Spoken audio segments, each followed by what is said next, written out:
गीता पे कसम खिलवाते हैं, झूठी कसम, कि ये नेकलेस एक हमारे एक ट्रस्टी दे, उनका नाम लेके कहते हैं इन्होंने दी। तो अब आप बताइए इनकी मानसिकता क्या है जो इस तरह का झूठ बुलवाते हैं। और पुजारी तो खैर हमने निकाल दिया है, उसकी केस में अदालत में केस चल रहा है। तो ये अगर हम सब ट्रस्टीज के ऊपर इस तरह के लोग इल्जाम लगाते हैं तो वक्त आ गया है कि जब समाज को सोचना पड़े कि ये इल्जाम बेबुनियाद है। माफ करिए, इस बात का मुझे जिक्र करना बहुत जरूरी है, जो कि दिल को दहलाने वाला एक ऑडियो क्लिप है, जो कि एक विकृत मानसिकता का ही आदमी सोशल मीडिया पे डाल सकता है कि किसी श्रीनगर के पुरशहर की गली में कुत्ते बैठे हैं और उन कुत्तों को ये अपने कैमरा में दिखा के उनको कश्मीरी पंडित नाम से पुकारता है। हम हमारे मुद्दे पे आते हैं जो इम्पोर्टेंट कुछ सालों से बना हुआ है। वकाया सर, आप जानते हैं कि दुर्गा नाग जहां आप प्रेसिडेंट हैं, सबसे पहले ये जानना चाहेंगे कि आप क्योंकि कंट्रोवर्सीज सदियों की है, आपने ज्वाइन किया कुछ साल पहले, वो कब आपने ज्वाइन किया, हम ये जानना चाहेंगे। 2013 में। 2013 से आप एज ए प्रेसिडेंट? जून में मुझे खीर भवानी में बैठा था जी। तो उस वक्त के सेक्रेटरी और उस वक्त के इंटरिम प्रेसिडेंट ठाकुर साहब जो प्रेसिडेंट थे वो गुजर चुके थे 2011 में।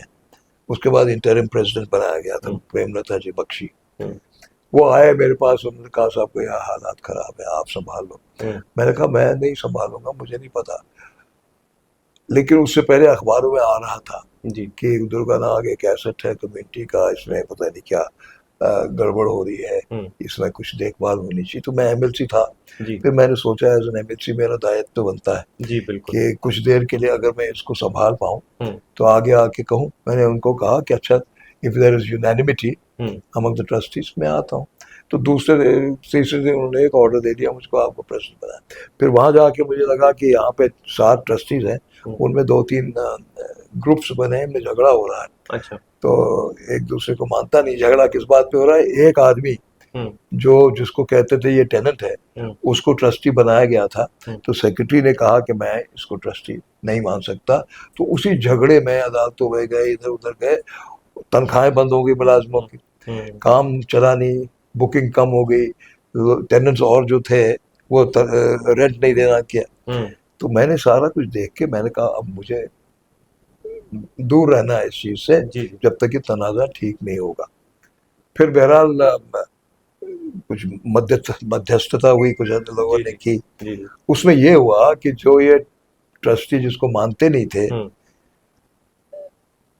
उसको हमने मनवाया कि तुम ट्रस्टी मत रहो, एडमिनिस्ट्रेटर बन जाओ, और एडमिनिस्ट्रेटर के तौर पे तुमको सारा इख्तियार दिया जाएगा।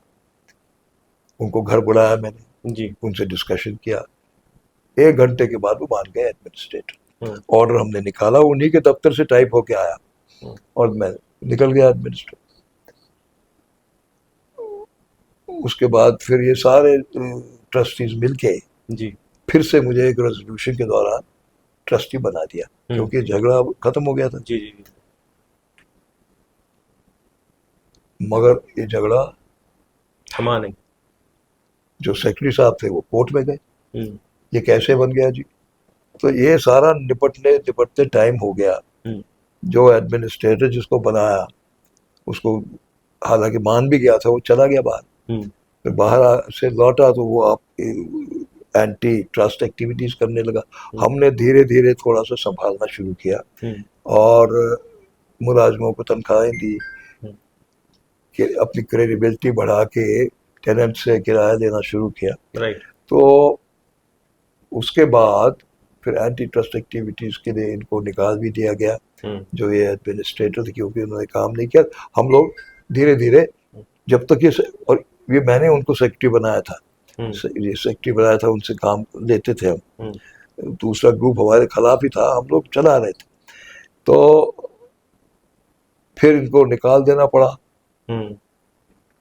तो जब से ये निकाले तो ये हमारे खिलाफ हो गए। हालांकि जो भी ट्रस्टीज थे इन्हीं के रिकमेंडेशन पे बने थे। जो आज ट्रस्टीज हैं वो इन्हीं के रिकमेंडेशन बने थे, उन्हीं को ये कहते हैं ये इलीगल। मगर साहब मैं यहाँ पे एक चीज ऐड करना चाहूंगा। 2013 में आप आए, 2013 से आज से 2-3 साल पहले तक कुछ नहीं था, कोई कहीं खबर नहीं थी, कोई कुछ नहीं था, दैट मीन्स तब तक सब चीजें उन लोगों को भी नॉर्मल था। जब ये बगावत स्टार्ट हो गई तो एक्टिविटीज खराब होने लगी, फिर सोशल मीडिया पे चीजें शुरू हो गई। क्या आपको लगता है सर, जो आज की डेट में तब से अभी तक इलेक्शन प्रोसेस क्या रहता है, कितने सालों बाद इलेक्शन होता है, उसका रीजन क्या है कि नहीं हुआ? और जो पहले मैं इस बात का जवाब चाहना चाहूंगा, इलेक्शन ये मैं बता दूं, हाँ इसकी बैकग्राउंड देता हूँ। जी ये बिल्कुल। दुर्गानाथ टेम्पल एज सच हाँ बहुत पुराना है। जी जी। इसके बारे में 2-3 सोर्सेस के कोट किया जाता है कि एक तो 300 BC में बना है या एक 800 AD में बना है। ये टेम्पल में श्रद्धालु आते रहे, वो करते। जी जी। बीच में एक स्वामी जी थे, श्री शिवरत्नानंद, वो वहाँ पे तपस्या करते थे, जो वो सारी जमीन है आसपास। तो इतने अच्छे तपस्वी थे वो कि हरि सिंह जी ने उनको जमीन, तकरीबन 69 कनाल्स जमीन पट्टे पे लिख के गिफ्ट दे दी। ओके। अब वो उस गिफ्ट की जमीन पे तपस्या करते थे। फिर जो उनको लगा कि अब मैं नहीं रहूंगा, तो 1939 में उन्होंने एक विल लिखी। विल में उन्होंने कहा कि मेरे पास इतनी जमीन है, अब मैं चाहता हूँ ये सनातन धर्म के मुताबिक इसको मैनेज किया जाए, और मैं एक ट्रस्ट बनाता हूँ। ट्रस्ट रजिस्टर करवाया उन्होंने। उन्होंने उस वक्त के 7 बड़े नामी वो ट्रस्टीज बनाए। एक ट्रस्ट डीड बनाया, उसमें कहा 7 ट्रस्टीज होंगे, और ये 7 ट्रस्टीज आपस में बाय मेजॉरिटी ट्रस्टी बनाएंगे।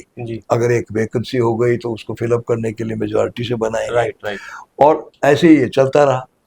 और उसमें ट्रस्ट डीड में लिखा कि ये जमीन मेरी, ये ट्रस्टीज लीज पे दे सकते हैं जी, मतलब 30 साल 25 साल लीज पे दे सकते हैं, लेकिन बेच नहीं सकते। ओके। ओनर दुर्गानाग ही रहेगा। उसके बाद कॉन्स्टिट्यूशन भी बना, उसको 1956 में अडॉप्ट भी किया गया। उस कॉन्स्टिट्यूशन में भी ये ट्रस्ट डीड की सारी ये स्पिरिट कॉन्स्टिट्यूशन में रखी गई, और तब से ट्रस्टीज आते गए जाते गए उसी प्रक्रिया के तहत। इलेक्शन का प्रयोजन नहीं है कॉन्स्टिट्यूशन, अच्छा, इसी साथ, और लीज पे ये जमीन देते गए। जो यूनाइटेड नेशंस बिल्डिंग से लेके ये डलगेट तक के सड़क के दोनों तरफ जमीन है, वो लीज पे है। उसका ओनर दुर्गानाग है, और लीज पे जो भी दे उसके लिए वो किराया देते हैं, और किराया वसूल करते हैं। ये अब कॉन्स्टिट्यूशन जो है, जब हम आए ये सब वहाँ, तो हमने देखा 7 लोगों का ये ट्रस्ट, इसकी थोड़ी ट्रांसपेरेंसी और बढ़नी चाहिए। तो हमने कहा इसको थोड़ा एक्सपैंड करते। तो हमने 11 ट्रस्टीज बनाए। कॉन्स्टिट्यूशन में अमेंड किया according to a provision in the constitution कि आप अमेंड कर सकते हो। Para 30 of the constitution says that. तो हमने अमेंड किया, 11 ट्रस्टीज रखे। फिर हमने कहा कि नहीं, ये एक क्लोज्ड निट ट्रस्ट लग रहा है, तो हमको लोगों और अपने बीच में एक ब्रिज बनाना जरूरी है। तो हमने एक एडवाइजरी कमेटी बनाई। एडवाइजरी कमेटी बनाने के लिए फिर हमने अमेंड किया कॉन्स्टिट्यूशन, उसमें प्रोविजन नहीं था। तो हमने जो 25 एमिनेंट लोग हैं कश्मीरी पंडित समाज के, उनको इस एडवाइजरी कमेटी का मेंबर बनाया। 25 लोगों को, 25 लोग, 25 और 11 हो गया। वो एडवाइजरी कमेटी, उनको ट्रस्टीज जो इख्तियार है वो उसको नहीं, बट एडवाइजरी। उसका सेंट्रल यूनिवर्सिटी के ex vice chancellor Ashok Ahmad ji को हमने चेयरमैन रखा, और सारे एमिनेंट लोग उसमें थे। तो हमने कहा कि साहब हर 3 महीने में उनके साथ हम एक मीटिंग करेंगे, उनके सुझाव लेंगे, उनको बताएंगे हम क्या क्या कर रहे हैं, और वो हमारे तरफ से समाज को बताएंगे क्या क्या हो रहा है। तो ये कॉन्स्टिट्यूशन में आ गया। 11 लोग कॉन्स्टिट्यूशन में आ गए। हमने एक अमेंडेड ट्रस्ट डीड बनाई, नई नहीं बनाई, यही 2 चीजें उसमें डाली, और पुराना वही स्पिरिट रहा, और उसको रजिस्टर करवाया। ये सारा हमने किया प्रक्रिया के तहत। हमने ये देखा कि ये उस तरीके से ट्रस्ट को नहीं चला रहे थे जैसे कि एक ऑर्गेनाइजेशन चला रहे थे। मुलाजिम लगे थे 20 या 2000 से, उनको तनख्वाहें भी मिलती थी, वो CPF भी देते थे, जैसे सेंट्रल प्रोविडेंट फंड देते, बाज़ाब्ता मुलाजिम थे। वो 2000 के बाद से लगे थे, ठाकुर साहब ने लगाए थे, क्योंकि किस लिए, क्योंकि यात्री निवास बने थे। जी। यात्री निवास में हाउसकीपिंग चाहिए था, राइट राइट। यात्री निवास में सफाई चाहिए थी, या रिसेप्शन चाहिए था, और दफ्तर में अकाउंट्स मेंटेन करने के लिए, ओवरऑल रेंट कलेक्ट करने के लिए ये सारे मुलाजिम वहाँ लगे थे। तो हमने देखा इसमें ऑडिट ही नहीं हुआ। एक ऑडिट रिपोर्ट वहाँ दिखाते थे वो, जो हमसे पहले का वो कह रहे थे हो चुका है, तो हम समझते थे हो गया यही ऑडिट, मगर बहुत छोटा सा ऑडिट था। हमने 6 साल का ऑडिट करवाया through a reputed chartered accountant, और उसको उस पुराने ऑडिटर ने कहा कि साहब मैंने तो नहीं किया है ऑडिट। जब उनसे पूछा गया तो ये तो हालत थी वहाँ पे। हमने ऑडिट कराया, 6 साल का पूरा ऑडिट हुआ, एम्बेजलमेंट कहीं नहीं नजर आई। अब वो प्रोसीजरल थोड़ा सा लैप्स होती है, जो कि सरकार में भी जिसको हाफ मार्जिन कहते हैं, ऑडिटर लिख के चला जाता है, फिर करेक्शन हो जाती है। हमने इनकम टैक्स का पैन कार्ड बनाया, कोई नहीं था। अच्छा। हमने डोनेशंस लेते थे ये, उसमें एग्जेम्पशन कुछ नहीं मिलता था डोनेशन। हमने एटीजी ले लिया, और हमने बुकिंग जो है, पहले कैश में बुकिंग होती थी, कैश का किराया देते थे, वो हमने बाई चेक लेना शुरू किया, और वो सीधे अकाउंट में जाता है। जो किराया देते थे वो भी कैश में जाता था। अभी भी वो है कि रसीद प्रॉपर कटती है, प्रॉपर चलती है, नहीं, और बैंक में जाता है, बैंक में जो भी पैसा आता है बैंक में जाता है। और इसमें एक मसला था जो 11 साल से हम लोग कन्फ्रंट किए हुए थे, टेनर्स जो वहाँ पे जिनके दुकान का रास्ता आमदर बंद था, एक गेट बंद था, क्योंकि वहाँ पे उनकी मर्जी के खिलाफ लेसी को एक ये कंप्रेसर दिया गया था, जिससे रास्ता रुका हुआ था। अब इसको हटाने के बाद उन्होंने किराया बंद कर दिया कि हमको ये हटाइए। फिर हमने किस तरह से हिकमत अमली करके वो हटाया, ये किया, तो वो हटा दिया। तो अब वो दरवाज़ा भी खुला है आमदर, और वो किराया वापस मिलने भी लगा है। तो ये 2 से यात्री निवास बने हैं। लेकिन जिसकी मैं बात कर रहा हूँ, जो एडमिनिस्ट्रेटर, बाढ़ आई 2014 में, वो सेक्रेटरी था, मैं प्रेसिडेंट तो था ही। इंदिरा नगर से, शिवपुरा से हमारे कश्मीरी पंडित भाई आए, घर उनके डूब गए थे। हमने उनको बिठाया कमरों में, कहा बैठे, जब तक आप मकान ठीक करेंगे तो आप यहीं रहिए। इसने कहा कि साहब यहाँ रिकॉर्ड है। मैंने कहा आप इसको संभाल के रखो अपने पास, तो फिर जब बाढ़ ठीक हो जाएगी। अब ये साहब रिकॉर्ड देते नहीं है वापस। जो वहाँ रहते थे उनको भी हमने ज़बरदस्ती निकालना पड़ा, क्योंकि वो जा नहीं रहे थे, हालांकि कमरे उनके मकान बन चुके थे। फिर से हमने क्या कहते हैं बुकिंग शुरू की, फिर से आमदनी, और जब तक वो रहे वहाँ 28 लाख रुपए की इलेक्ट्रिसिटी बिल जमा हो गई थी, जबकि हमने उनको कहा था कि वे बिजली वालों को कि बिजली नहीं दी चाहिए इनको। 28 लाख, और वो किस तरह से हमने चुकाया, एग्जेम्पशन लेके सिर्फ 11 लाख चुकाया, रेंट रिकवर करके पैसे जमा किए वो चुकाया। बरनाई में इन्होंने यात्री निवास तो बना है कश्मीर में, बरनाई में एक कम्युनिटी हॉल बना, बड़ा अच्छा कम्युनिटी हॉल, हालांकि अप्रोच थोड़ा अच्छा नहीं है। वहाँ पे 30,000 रुपया दिन का किराया लेते थे, बुकिंग्स होती थी, शादियाँ होती थी, उसको इम्प्रूव किया हमने। लेकिन ये जो मैं बात कर रहा हूँ जिस एडमिनिस्ट्रेटर साहब की, जो अब नहीं है, वो वहाँ जाके बैठ जाते थे अकेले, किसी और को लेके बैठ जाते थे जो अपने को 30 मार खान समझता है। वहाँ पे वो बैठ के मुलाजिमों के साथ गपशप लड़ा थे, और बदनाम करते थे वीडियो पे, ये देखो कैसे चल रहा है, कैसे चल रहा है। उन्होंने बात फैला दी, ये कम्युनिटी हॉल ठीक नहीं है, डिस्प्यूट है, तो लोगों ने अपनी कैंसिलेशन भी करना शुरू कर दी। जब ट्रेसपास के लिए हमने उनका केस कर दिया कोर्ट में, 1-2 पेशी पे आए और फिर चले गए, भाग गए, वो पता नहीं कहाँ विदेश चले गए। तो ऐसा तो हम फेस किए। अब I would like to say that this the best run trust among all trust at present. Everything is transparent, right? मगर ये कहना बहुत जरूरी है, कुछ लोग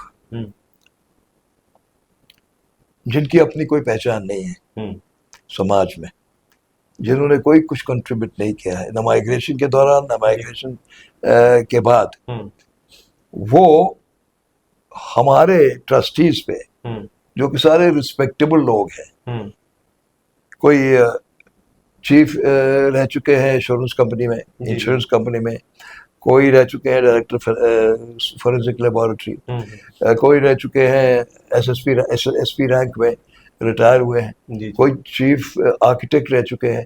ये सारे हमारे ट्रस्टीज हैं। एक सीनियर रिपोर्टर है एक सिलसिल के, वो हमारे ट्रस्टी। इन पे क्या इल्ज़ाम लगाते हैं कि ये सब चोर हैं, और कैसे लगाते हैं कोई सबूत नहीं, कोई सबूत नहीं। ये सब चोर हैं, ये जी अंडरहैंड पैसे लेते हैं, इन्होंने ज़मीन बेची है जी। अब इनसे ये कंप्लेंट लिख के, अनर्गल कंप्लेंटें लिख के भेज देते हैं क्राइम ब्रांच को भी, सरकार को भी। हमसे पूछा जाता है बताइए, हम जवाब दे चुके हैं कई बार, तो वो रिजेक्ट हो जाती। लेकिन इतने शातिर नहीं लोग, वही कंप्लेंटें इकट्ठे करके सोशल मीडिया पे डाल देते, सोशल मीडिया में डालते हैं, और फिर वही उन्हीं दफ्तरों में भेज देते हैं। अब सरकार का आपको पता है, वो थोड़ी याद रखेंगे कि ये तो पहले आ चुकी है कंप्लेंट, रिजेक्ट, वो फिर से वही प्रक्रिया शुरू कराते, बताइए जी रिपोर्ट, बताइए जी रिपोर्ट। तो अब ये लोग जो है, एक व्हाट्सएप का है ना, उसके 4-5 एक्टिव मेंबर हैं, और इन्होंने पता नहीं पूछे बगैर बहुत सारे लोगों को, एमिनेंट लोग जो है उनका मेंबर बना रखा है।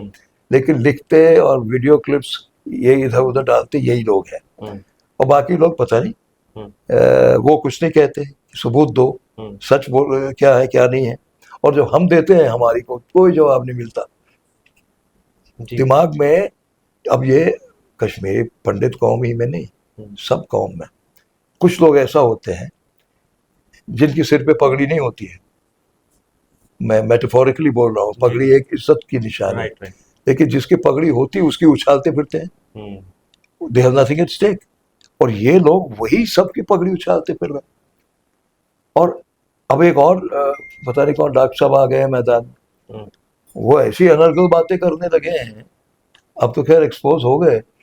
वो कभी अस्पताल जो बना है श्रीनगर में फारस के नाम से, जो कि एक जायज तरीके से लीज पे दी हुई 1989 की जमीन है जी, और जो कि वो बनाया गया अस्पताल एक फ्रेंचाइजी चला रहा है, और इकोनॉक्स कंपनी के 4 डायरेक्टर हैं जो कि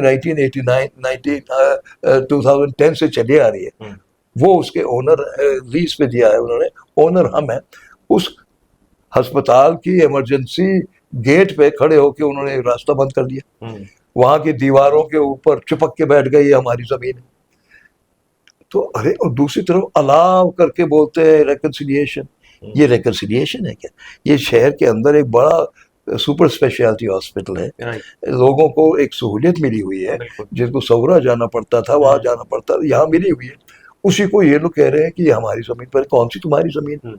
ये जो ट्रस्ट की जमीन होती है, ये माइग्रेंट जमीन नहीं होती है। ये सर मुझे आप एक चीज बताइए, यहाँ पे एक पॉइंट निकल के आया कि जो ये जमीन जितनी भी है, ये सब अभी भी दुर्गानाग ट्रस्ट की अपनी जमीन है।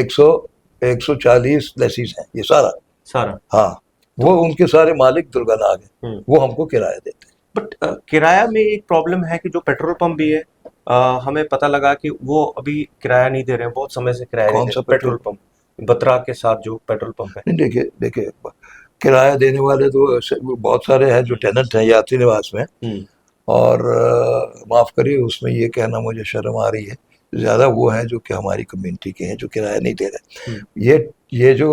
ये जिस पेट्रोल पंप की बात कर रहे हैं आप, वो रिन्यू एक लीज है जो रिन्यू का टाइम जिसको 2022 में आया, हमने सबने मिलके उसको रिन्यू किया। पेट्रोल वो 800 रुपया किराया देता था, उसकी हमने 3000 रुपया किराया करी, और उसे 8 लाख रुपया डोनेशन दिया। 8 लाख अकाउंट में गया किराया। बाद में पता लगा कि उसका और उसके भाई का डिस्प्यूट चल रहा है, तो वो डिस्प्यूट की वजह से वो किराया नहीं देता है और उसको पेट्रोल भी नहीं मिलता है। तो डिस्प्यूट जब खत्म होगा तो किराया देगा। उसके भी हम ही लेसी हैं, हम ही ओनर हैं, और वो हमारा लेसी है। अब वो हाँ बताइए जी। यहाँ पे सबसे इम्पोर्टेंट आपने जो बात की कि जितनी भी लैंड है वो दुर्गानाग के पास है, जितने भी वहाँ पे ऑफिसेज हैं वो दुर्गानाग की प्रॉपर्टी है, वो किसी की पर्सनल प्रॉपर्टी नहीं है। लेकिन कुछ लोग वहाँ पे ऐसे भी बोलते हैं कि भाई ये हमने खरीद लिया है। मैं प्रूफ हूँ मैं कुछ लोगों से बात की वहां पे, तो उन्होंने बोला कि नहीं, ये हमारी प्रॉपर्टी है, हम खरीद चुके हैं। जो आपने आज क्लियर किया कि वो उनकी प्रॉपर्टी नहीं देखिए, है। खरीदने कैसे, हाँ। ये लीज पे जब दिया गया है, जी जी। अब उस पे डोनेशन लेते थे, हम्म। जिसको ये प्रीमियम जो कहते हैं नॉर्मली, उसको राइट। लिए डोनेशन कहते थे। हम्म। डोनेशन लेते थे उस जमीन के लिए, और उसी डोनेशन को जमा करके इन्होंने यात्री निवास बनाए, बाकी जी जी बिल्कुल। बरनाई का ये बनाया। तो ओनरशिप नहीं दी। ट्रांसफर नहीं हुई है, हम्म। उनको गलत फहमी है हम्म। ये कि ओनरशिप, लेकिन लीज डीड में एक खुली छूट होती है जी जी। कि आप सनातन के स्पिरिट के को वायलेट किए बगैर हम्म। आप कुछ भी बना लीजिए उस जी। जमीन पे, हम्म। लेकिन ओनर आप नहीं होंगे, हम्म। ओनर दुर्गा नाग ही होगा। तो वही स्थिति है रेंट, और सबसे ज्यादा रेंट जो इस हम्म। वक्त दुर्गा नाग को देते हैं, हम्म।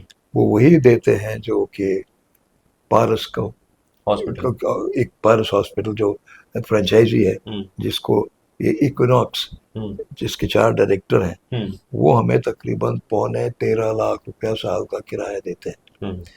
और सबसे ज़्यादा, हम्म। हालांकि किराया जो है ओरिजिनल लीज के वक्त कम ही रखा गया, वो रखते भी कम ही है। हम्म। उन्होंने सब लीजें जो दी है कानून के तहत दी है, ऐसी कोई बात नहीं है। जी।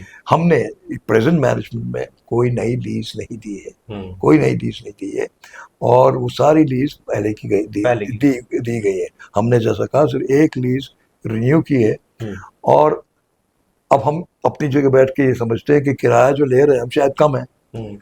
लेकिन फिर हमने नोटिस दिया कि हम का किराया आपका बढ़ाएंगे। हम्म। हमको कहा गया कि आप क्यों अदालतों में फंसना चाहते हो, हम्म। आपके जो जो लीज डीड है हम्म। इसमें आपने किराया फिक्स किया हुआ है, हम्म। और आप कहते हैं 15% हम्म। किराया आप बढ़ा सकते हैं 5 साल में, हम्म। उतना बढ़ा दीजिए जहाँ नहीं बढ़ा है। तो हम्म। आप कह रहे हैं मार्केट रेट वो नहीं हो सकता। फिर हमने कहा कि अच्छा, हम लोग हाथ पीछे ले लिए, हम्म। हमने कहा भाई नेगोशिएशन हम आपसे जी। वो करेंगे, तो वो हम करते जाएंगे। दूसरा, हम्म। ये जो लोग जिनकी मैं बात कर रहा हूँ, इनको सिर्फ दुर्गा नाग पता नहीं दुर्गा नाग ही क्यों ये सिर्फ दुर्गा नाग। हाँ, शीतलनाथ भी एक बार गए थे, वहां भी शोर मचाया था। हम्म। ये वैशाल नाग की भी बात करते हैं, हम्म। जिन्होंने जो अचीवर्स हैं हम्म।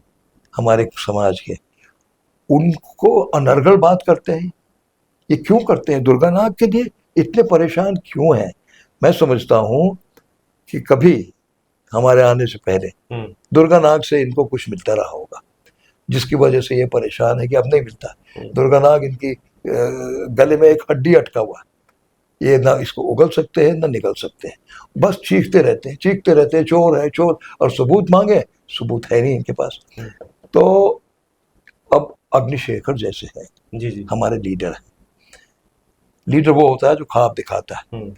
उन्होंने उस वक्त हमें ख्वाब दिखाया जबकि हम अंधेरे में थे। हम्म। ये जो माइग्रेशन का तूफान हुआ, अंधेरा था, हम्म। बच्चों का मुस्तकबिल क्या होगा, उनका मुस्तकबिल क्या होगा, किसी को पता नहीं था। इन्होंने आके एक मशल दिखाई, 2-3 लोगों ने, इन्होंने कहा कि ठीक है, हम अप्रूव हुए हैं लेकिन हम वापस जाएंगे, अपनी शर्तों पे जाएंगे, वहीं एक ही जगह रहेंगे।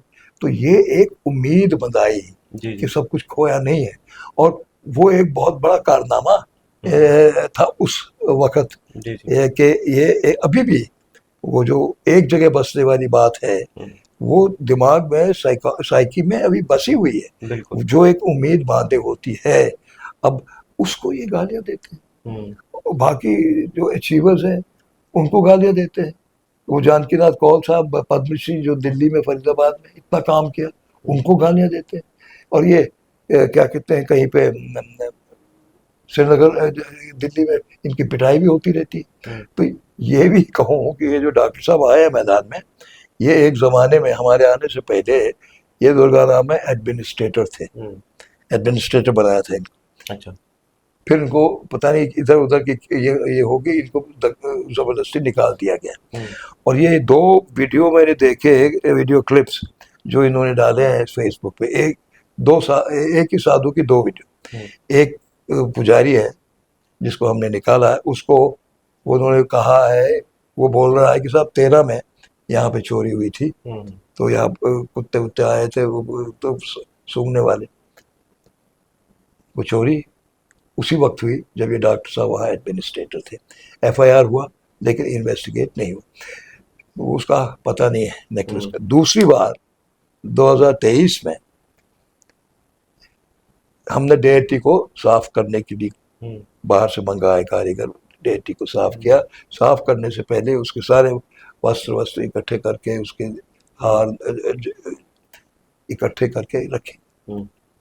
जब वो पहनाने की बारी आई तो किसी ने कहा, जो वहाँ पे ये करते रहते थे वहाँ अटेंडेंट हिंदू टेंट, कि साहब इसमें एक नेकलेस मिसिंग, एक नेकलेस मिसिंग है।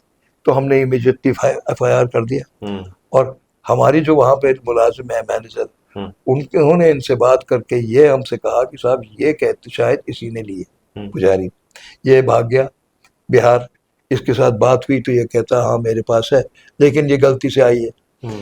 फिर हमने जब एफआईआर किया, इसको पुलिस ने समन करके वापस लाया।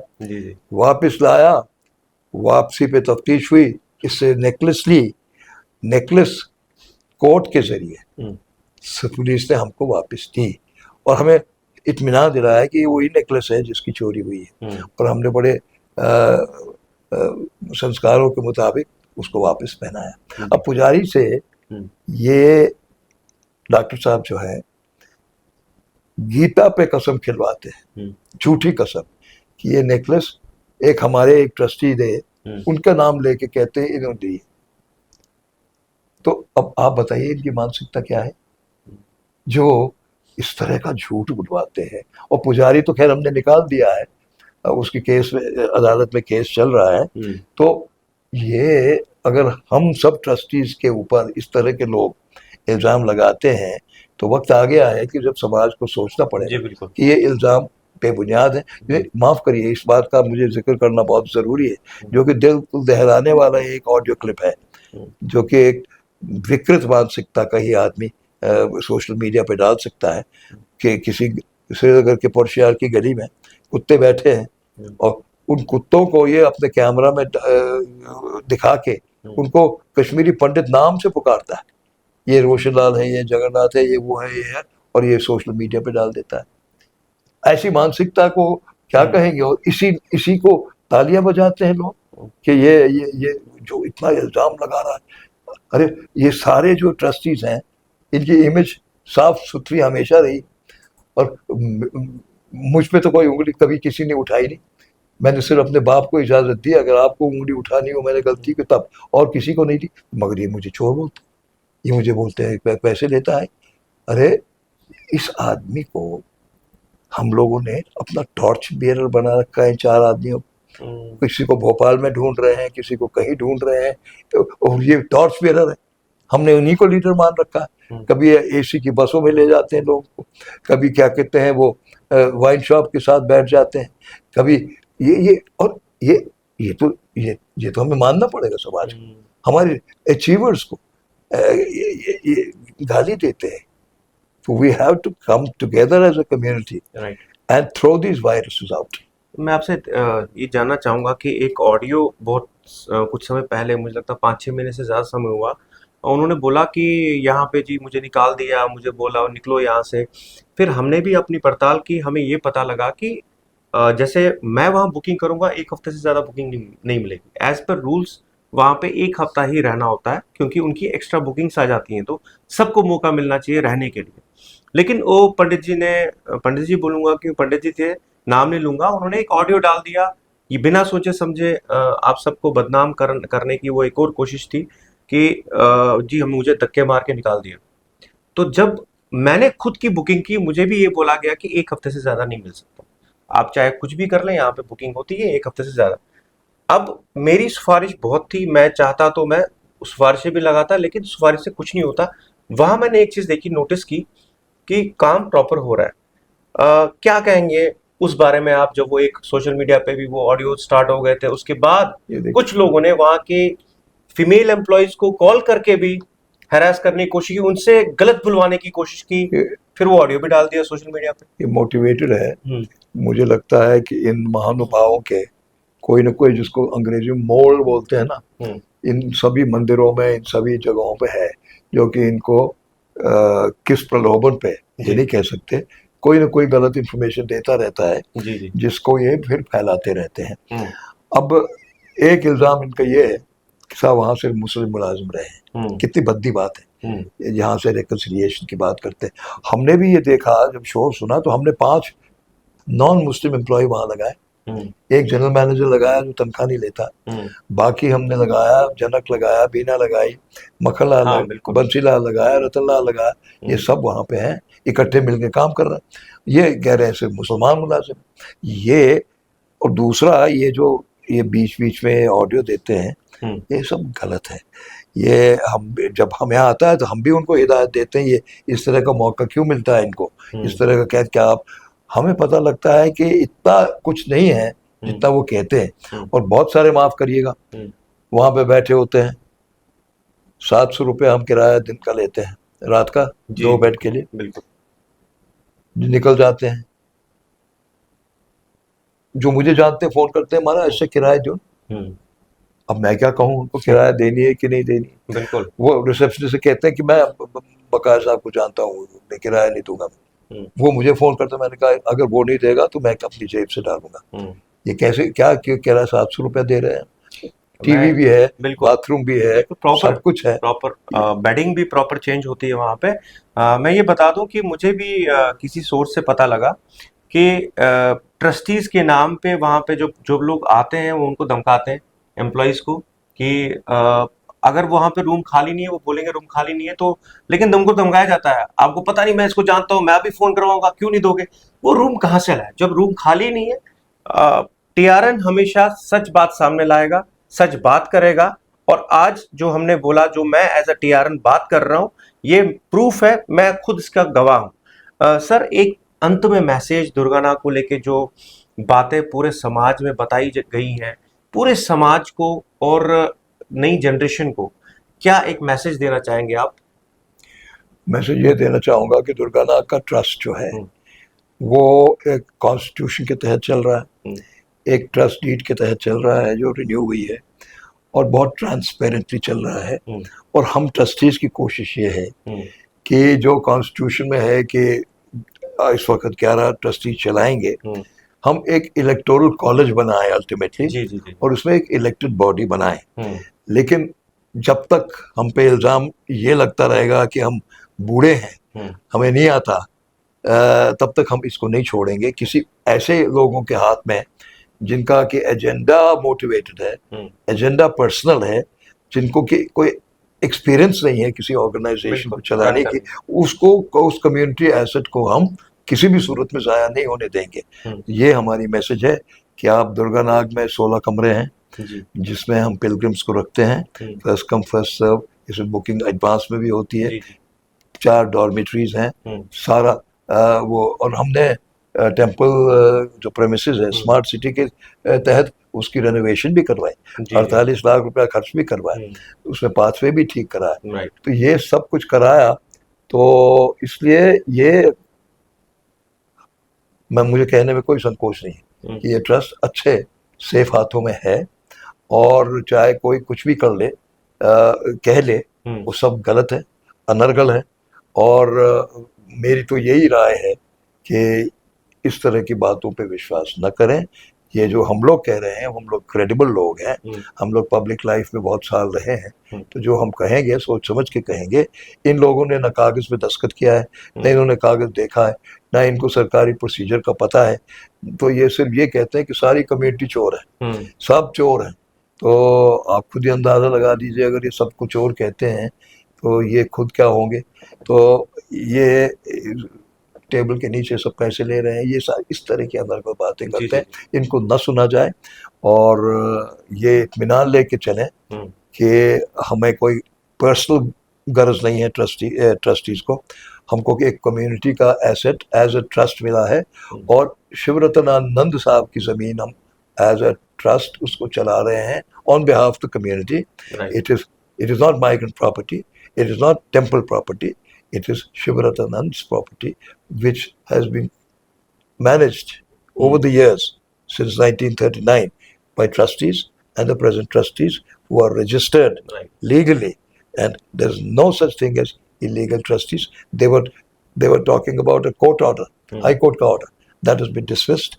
There's no court order, and we are functioning smoothly without any problem. Thank you, Rohit जी.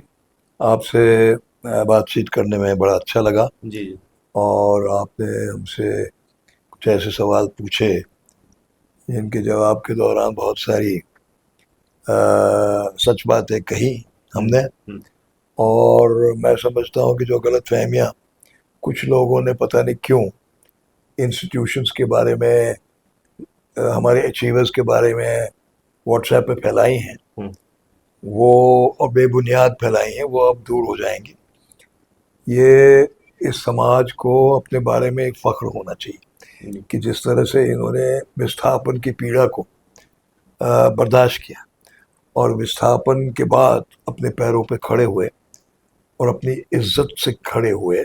जी और कुछ लोग जो बिना बात के बोलने के लिए मजबूर होते हैं और बिना सबूत के बोलते हैं, उनकी बातों पे ध्यान नहीं देना चाहिए। उनसे मैं कह रहा हूँ जो इनके लोगों की बातों को, व्हाट्सएप की क्लिप्स को सुन के बड़ी तालियां बजाते हैं कि ऐसा इनके पास ऐसा कुछ नहीं है जिसमें कोई तथ्य है।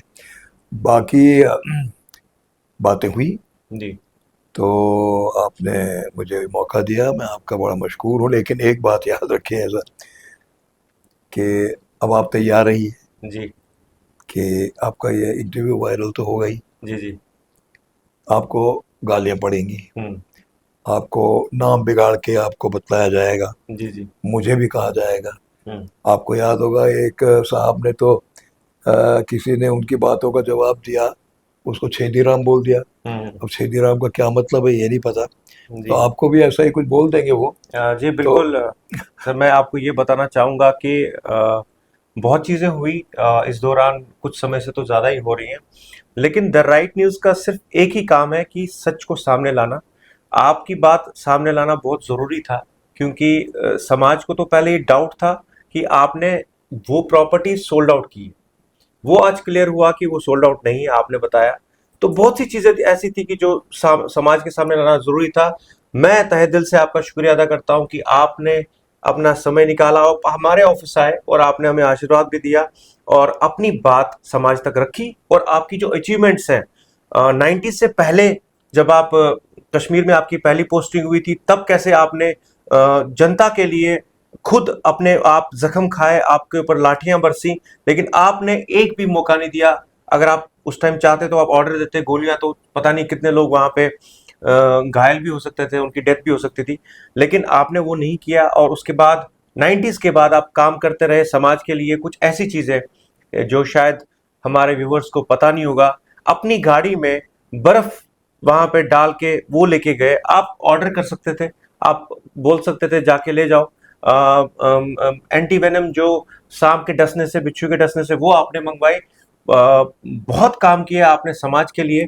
यूं ही आप काम करते रहिएगा। बहुत बहुत धन्यवाद। लेकिन इसमें एक बात मैं दोहरा दूं, ये भूलना नहीं चाहिए, ये सारे सिलसिले में वैष्णवी जी ने, चट्ठा जी ने, मल्ला जी ने और उनके साथ जो और लोग थे, पैशनेट लोग जो कम्युनिटी के साथ जुड़े थे, उन्होंने बहुत सारी मदद की।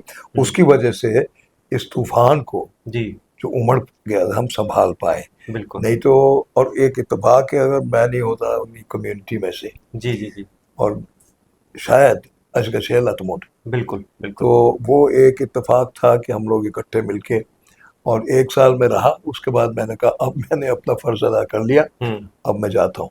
जी, थैंक यू, बहुत बहुत धन्यवाद, thank you very much, thank you so much. देखते रहिए द राइट न्यूज़। नमस्कार।